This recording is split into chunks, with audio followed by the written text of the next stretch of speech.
මේ කරන්නේ මාළු සයිස් තෝරනවා.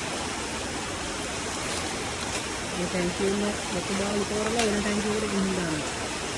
මේකට කියන්නේ කොම්බියෝ කරනවා කියලා. මේ මාළු 10ක් අල්ලලා හරාදිය කියලා බලනවා.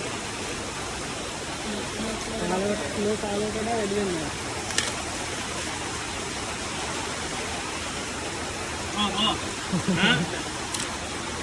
බලලා කිලෝ 15කට වැඩි වෙනවා. තුවා ඒකේ ඉන්න ඒ වගේ ලොකු මාළු තෝරලා ඒ ටැංකියට ගිහින් දානවා.